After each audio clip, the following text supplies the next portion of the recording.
Has this happened to you? You try and you try, but you just can't get your model to work. It's so frustrating. Well, Ken's here with his how-to to make you a pro in no time. Hello, Ken Spriggs here with another episode of my how-to series. This episode is going to focus on doing weathering, and welcome to Winter Wonderland here in Indiana. We got some nice snow covering for winter, so that's kind of cool. Not too crazy, but I kind of like snow. But anyway, this video came as a suggestion from a viewer on a site that I belong to. It's called modelerstube.com. It's a part of sci-fi-fantasy.com, and you can upload videos, much like you do on YouTube, to join that modeling community. And this came from a viewer there by the name of Wes Edmiston. Hopefully I'm pronouncing your name right. It was a good suggestion, Wes. So we're going to take a look at that, including using some 502 Abdelin paints. So let's go ahead and take a look. All right, in this how-to video, I'm going to be showing some weathering techniques to add that extra detail to your model kit. And in specific, I'm working on the Millennium Falcon. And this isn't the perfect grade or even the 1/44 scale. It is this little guy. This really tiny, really nicely detailed Bandai 1/350 kit. So this will be really good to work with because it still has a ton of detail, just like its larger counterparts. This one is from the new Resistance vehicle set. You get the Millennium Falcon, you get Poe's boosted X-Wing, and you get the Blue Resistance Fighter X-Wing. So, but we're working on the Millennium Falcon, which is 1/350 scale. And I want to show you some different techniques on getting some weathering, because obviously the Millennium Falcon is well known for its really weathered appearance. So this will be a good kit to work on. Now I'm also going to be adding in some aftermarket 3D printed parts to make this more detailed and even do some lighting on it. I won't really be showing that in this video, but some of these pieces I do have to attach on so I can paint them along with the rest of the kit. And what I'm doing mainly is replacing the engine grill in the back so it can be lit, putting on a new more accurate cockpit cone, which is really cool. It also has a little cockpit interior, which is pretty phenomenally amazing for its size. I can barely hold it. Okay, just a little bit of detail on there. The round antenna dish for the top for the original Falcon, and then some really cool looking replacement windows grills for the gunner stations, including one gunner station as well, which is really kind of neat. I got these on Shapeways, and they are still available out there. I forget who the creator is, but if you want to go out there and just go to Shapeways and search for the Millennium Falcon 1/350 scale, you're going to find it. So I had to make a few modifications to be able to put those parts on, so let me show you that here real quick. All right, so I had to carve out the front of the cockpit area on top and the bottom so I could accommodate that interior, because it was a solid piece of plastic to accommodate the piece that came with it. I also had to drill out the top and bottom for the gunner station because it just had a solid built-in window that wasn't opened or anything. And then on the back of it, I had to cut away the kit part that was there that you would click in the back solid engine grill to, so I can glue in the replacement 3D printed one. So, all right. So what I'm going to do is go ahead and get glued on the windows. And I already glued on the side pieces so they wouldn't come loose. And then on the top, I glued on these two sides as well so they won't work their way loose. Okay. All right. So let me go ahead and get these pieces glued in place, and then we'll be ready to start painting. All right. So I have the 3D printed parts glued onto the kit where I need them to be. So there on the bottom, there's the replacement gunner station window. I also have the replacement grill on there, and as you can see, it has some really nice openings, so that can be lit from behind. That's going to be pretty sweet. But I want this piece to be, you know, flat black to mask it, and then weather it as well. So, okay, so that one's ready to go. Then on the top, I also have the gunner window in place, which really adds to that a lot.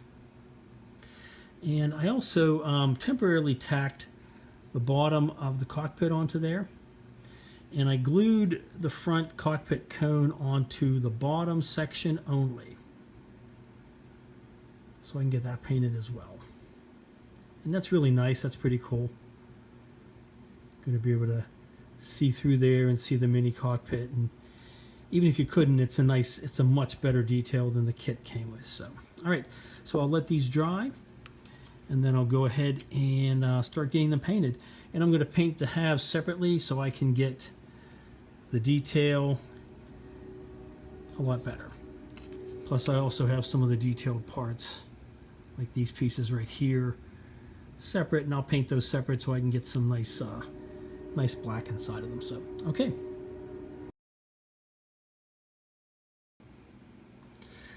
All right, so I did a little more detailing, as I showed from my previous still. I painted on some Tamiya chrome silver. Show you that here. Onto the engine grills right here, the intake grills. So I'd get a little bit of metallic. And then after that, I took some Tamiya flat black and I dry brushed it onto them. So it has that darker look, but it still has some metallics in it, so it'll set it apart from the rest of the ship. And then I'll be using some Tamiya pastels on this as well to give that darkened, charred look as well on there. So, all right. And to keep that from getting paint on it when I put an initial coat, I'm going to put on the sticker set of these little circles to protect it. And this kit doesn't come with decals. It only comes with a sticker set. And honestly, I really like the stickers a lot. They're a lot easier to use, and they're not really thick and bulky like you would think. They're very thin and self-adhesive, and they go down pretty well onto it. And then you can weather over them and, you know, put a dull coat to seal them down, that sort of thing. So these are really nice. And this one ship alone in this set comes with 61 stickers. That's outrageous. I mean, it's awesome, but that's just crazy. But Bandai is fantastic, and they have some really great details. So they have a lot of the red panels. They have the yellow panels, the dark gray, and then the kind of greenish or, you know, gray toned ones on there. Excuse me. Only ones I'm not going to be using are the cockpit ones because I have the replacement 3D printed one. But these are going to be really nice and help to detail a lot of that. So I also decided to do just a little bit of battle damage. And it's kind of hard at this scale, but I just used a couple of techniques. So this, I just used a Dremel and an X-Acto knife and gouged out some blast marks on the bottom. And that'll be highlighted once it's painted with some black and charred looks and metallics and things like that. On the top of it, I did a little blast hole right there underneath the engine section, or the cockpit section, I'm sorry, which is on the actual model. And a little bit of scarring right there. And then the iconic little blast holes there. And these are tricky. I just used a pin vise and drilled some initial holes. And then after that, I took this little bit and I just kind of stuck it down in there and gouged it out a bit. Did a little bit with my Dremel, but not much because this is so tiny. So, all right. So that's ready to go, and so is the bottom. I have the 3D printed parts glued on, and they're ready to go. And what I'm going to do initially is what's called black basing.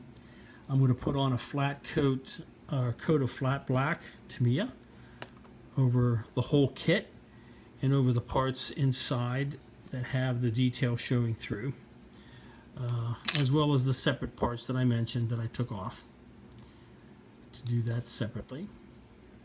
Okay, and once that's done, I'm going to go ahead and put a light gray on top of it to keep a lot of that detail down into it, and I'll show you how that's going to work. All right, so let's go ahead and get a coat of paint on there, and we'll see how that's going to look.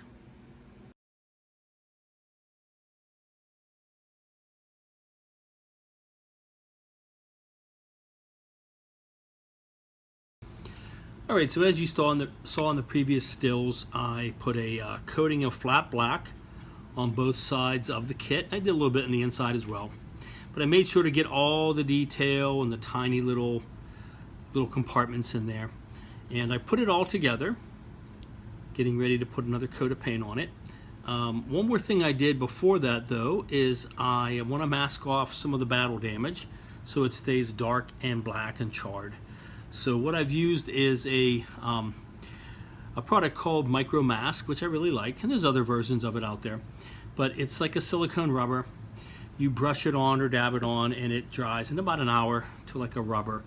And then you can paint over it and then remove it, and it keeps the color underneath. So in this particular case, because it's so tiny, I used a toothpick and I just dipped it in and dabbed on a few little spots. You can kind of see right in this area and over here, likewise right underneath the cockpit cone and this back area here where I put the battle damage. So that's dried. I actually let it dry overnight. So now I'm ready to go ahead and put a lighter coat on it. And to make the black basing work, you need a lighter color than you want it to end up eventually being, because you're covering over black paint. So the idea is that it will be darker. So I took some Tamiya white, flat white. I had a little bit left, maybe like a quarter bottle. Put just maybe a few drops of some light gray into it just to make it just a little bit dingier. And what I'll do is airbrush that lightly over top of the whole kit. And I put it together so I'll get mainly the outer surfaces, but a lot of the detail, like the side detail panels, that kind of thing, inside of these, they're going to stay darker, which is what you want to see. All right, so let me go ahead and get a coating of the really light or dingy white on it, and then we'll kind of go to the next step. All right.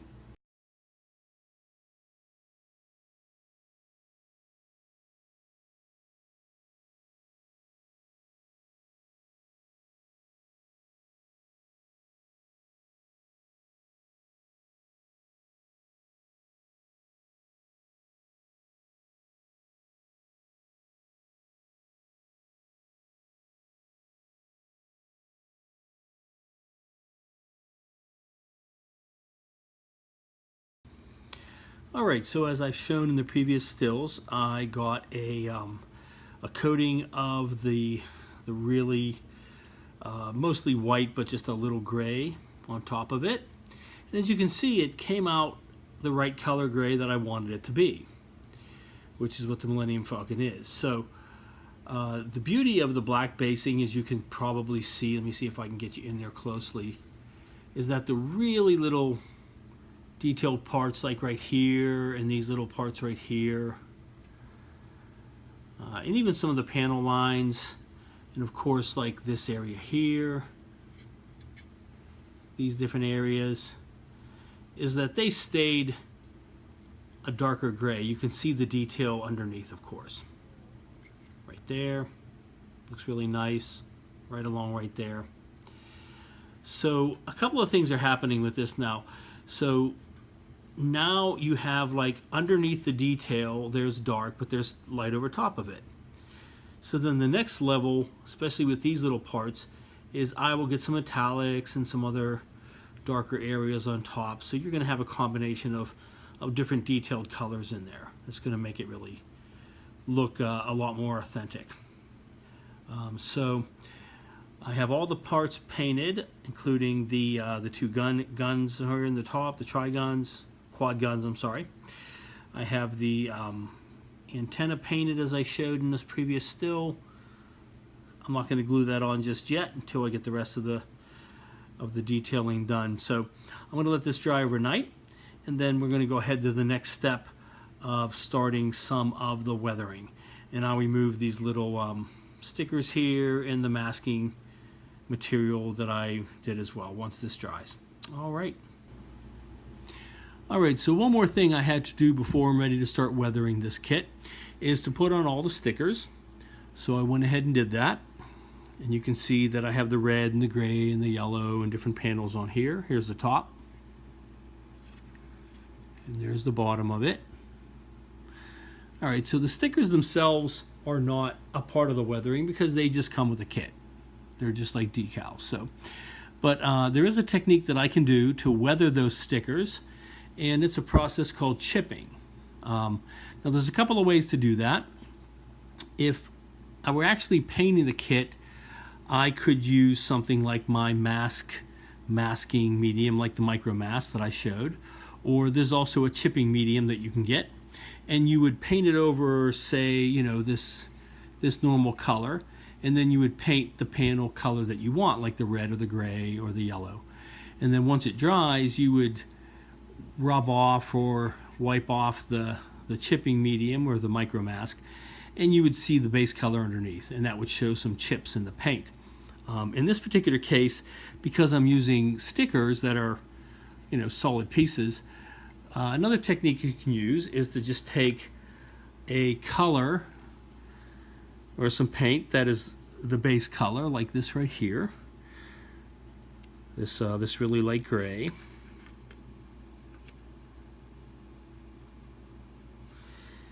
And then what you do is you just dab it on top of the stickers. I already did most of these. Let me see if I can find one here. All right, like these ones on the back.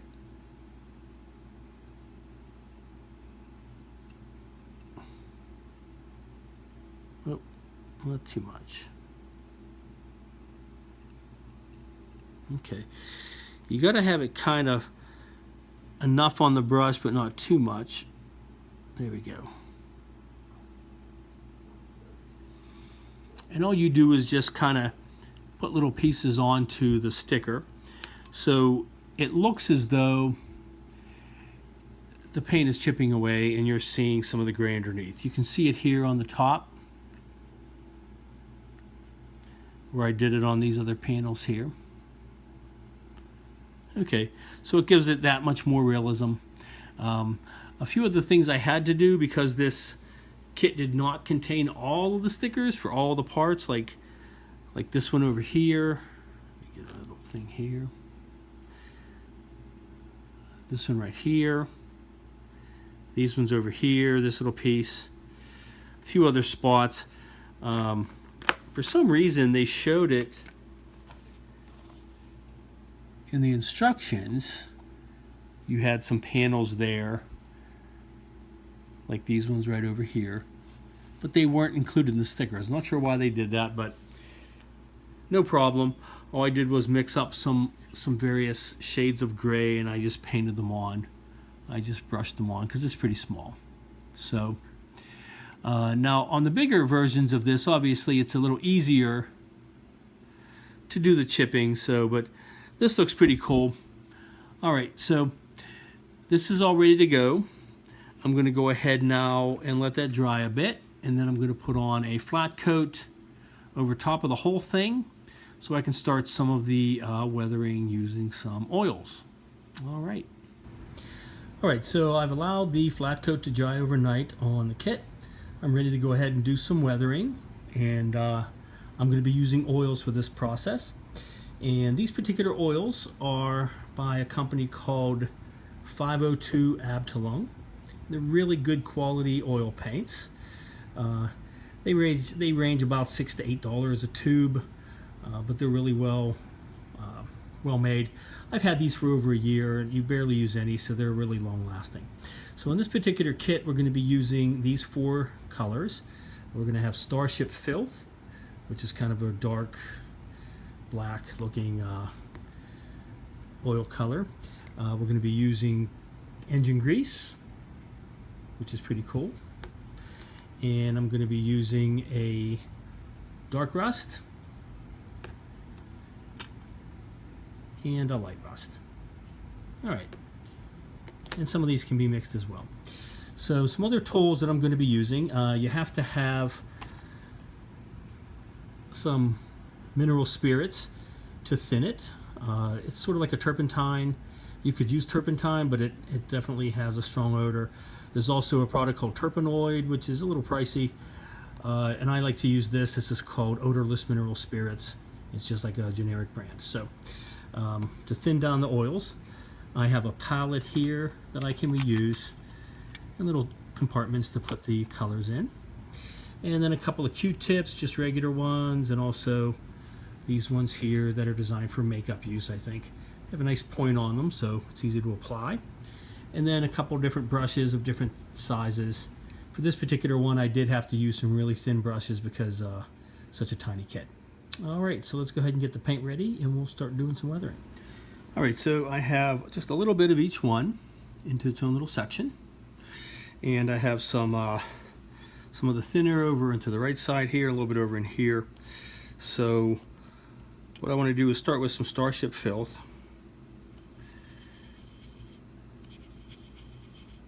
Put it over in here. And when you're doing a wash, you want it to be nice and thin.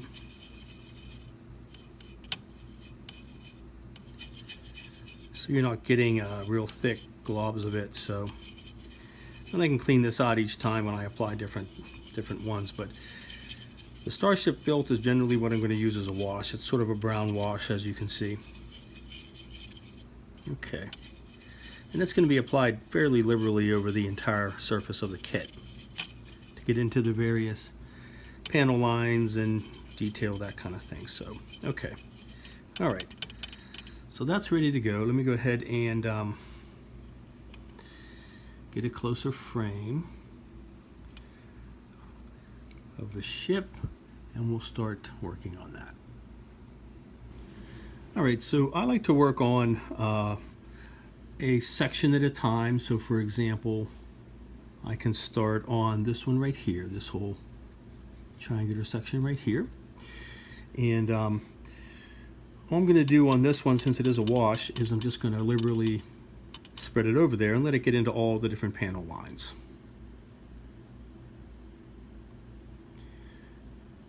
There you go. And already you can see how it just kind of takes into the panel lines and highlights them a lot more. Okay, you don't have to be afraid of putting it on too thick because we can rub off the surface part of it.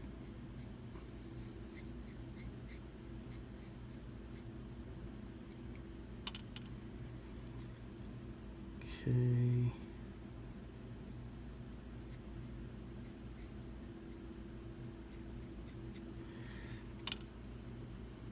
Get some into there. Oops, sorry.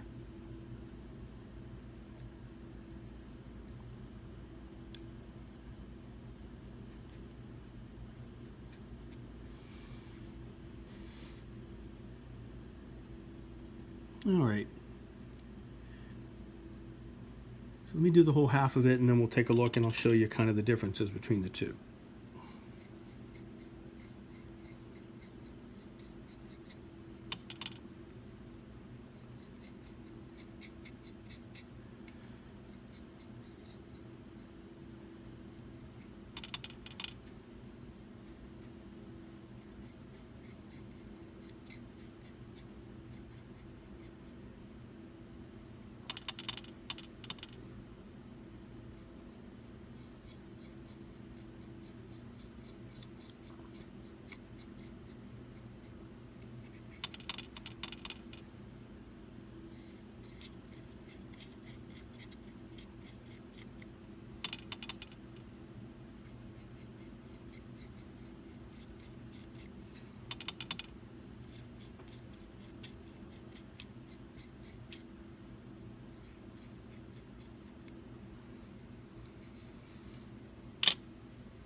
Okay, there we go.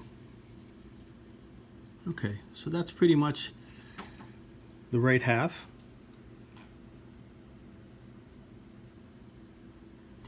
Now you can see, especially like up here in the front, see how the detail pops a lot more than over here.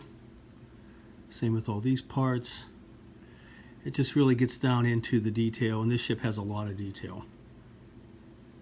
It makes it just a little bit darker.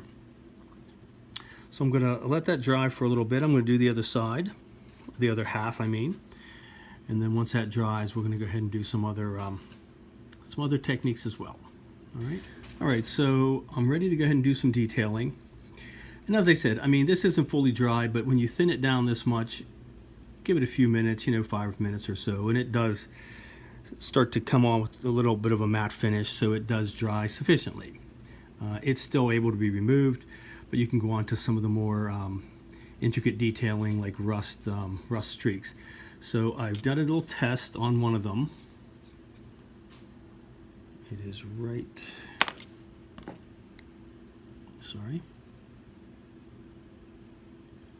there.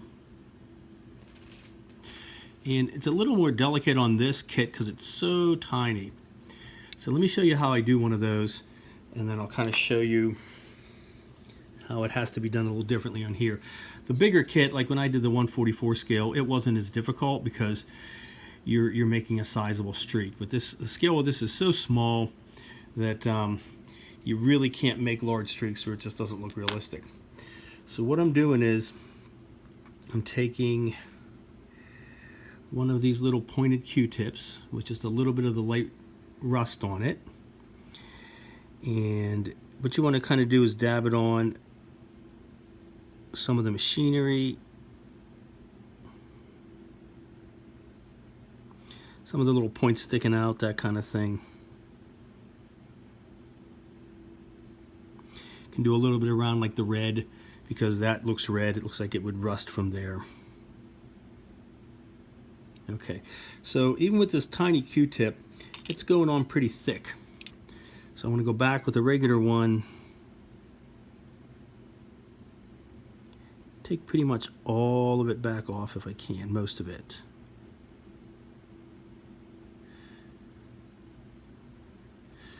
Okay, because it's going to be pretty thick streaking. So I'm using a fairly sizable brush based on the size of this.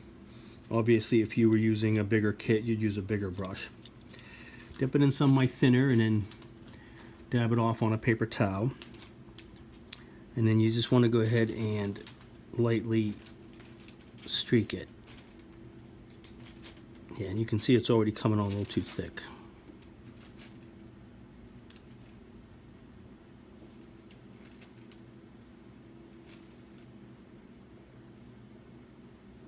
Yeah, and that's kind of what happened with the other one. So you have to go back, wet it with more thinner, take off a lot of that wide streak.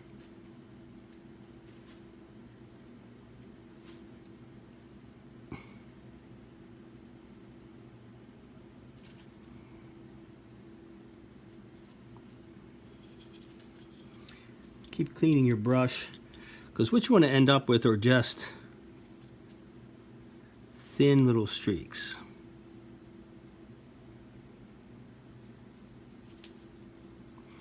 Almost barely noticeable on this kit. They're just going to be adding to the overall look of it, being dirty and that kind of thing.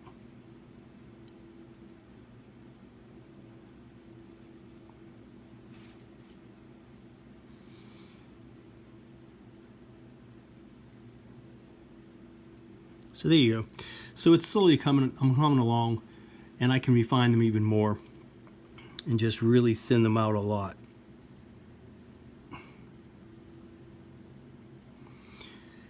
I can even go in with a thinner brush and highlight that even more.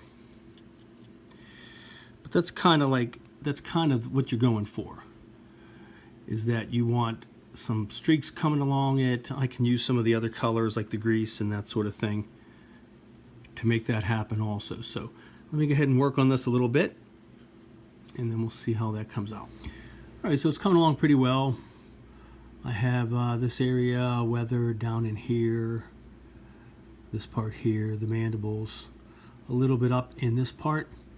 So it's a little tricky on this smaller model, like I said.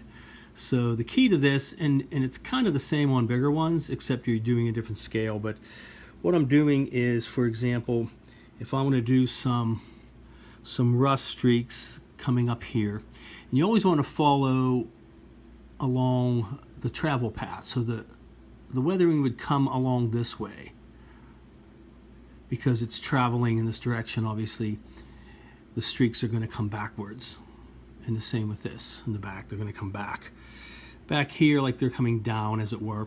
It's going to follow the contours of the ship.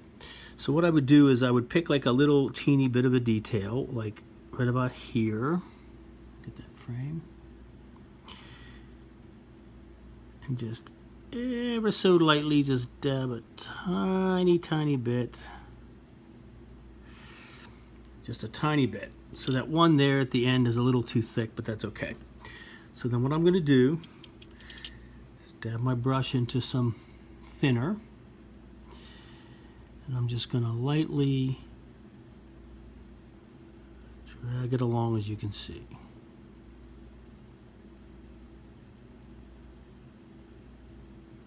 Alright, so that's the start of it. Then I put some more thinner on the brush and clean off whatever paint's on it. Dab it off on a paper towel a bit. And then you want to go back and just lightly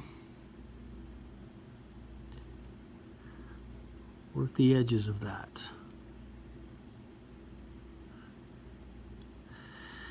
And you'll see you can actually kind of move it around a bit.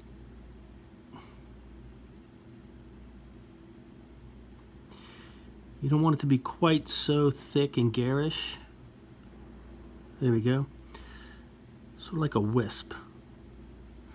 Clean it off some more and keep doing this as you go. You want to keep cleaning your brush off, getting a cleaner brush. So you can gently remove in between the streaks. There we go. So you end up with something like that. Now right now it's still a little too thick on all of them, so I'm going to go over the ship and do this kind of streaking all over it. I'm going to let it dry for like a full day so it starts to get a nice set. But like I said, it won't be totally dry. So then I can go over with a wet brush with just some thinner on it and thin it down even more and just keep tweaking it until I get the right amount of weathering that I want this kit to look like. All right, so let me work on that, and then the last thing I want to show you are doing a little bit of weathering inside of the little metallic, or I'm sorry, the little engine parts right here, and these parts back here, that kind of thing, and then adding a little bit of scorching to the damage. So okay. Alright, so the top is mostly done for now for my first pass. And I want to show you one other technique that works really well with oils. So you have your engine exhaust and your streaks. Now, a thing that a lot of people like to do on this kit, which I don't really like, is to really make this black. And it really isn't that dark. If you look at the film or the pictures, you can see a discoloration because obviously it's, you know, bringing in exhaust or spewing out exhaust or whatever these things are doing. I think they're intake, so I don't know why they would be spraying grease down below anyway. But in any case, so what I did was I started with a darker look, and I just used some of my engine grease and I mixed it with Starship Filth, made it a pretty thick wash. And that's a nice thing you can do about these as well. So if you don't thin it too much, you have a darker wash. You thin it a lot and it's a thin wash. So you can really adjust it, which is nice. So I've let this dry for a few minutes, and those are too dark. So what I want to do is take a brush with a little bit of thinner that I dabbed off on a paper towel, and I want to go back in, just kind of thin that out.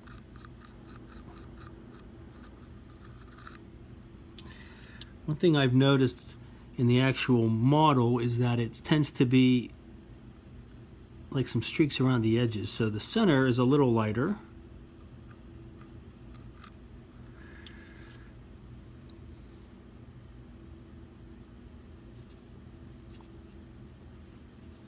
this up just a little bit.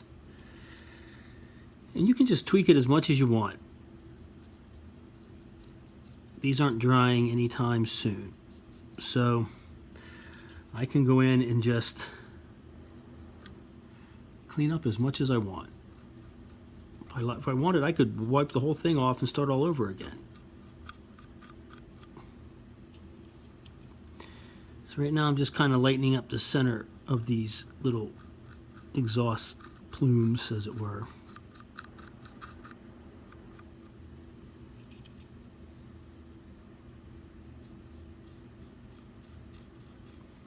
Cleaning up in between them a little bit.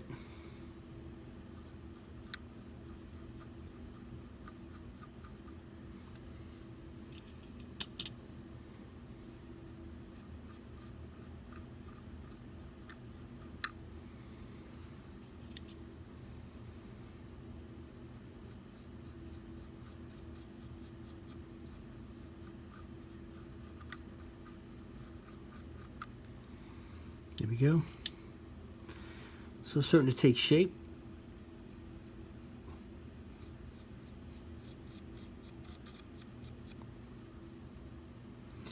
So you can't really make a mistake with this. If you put it on too heavy, take it back off.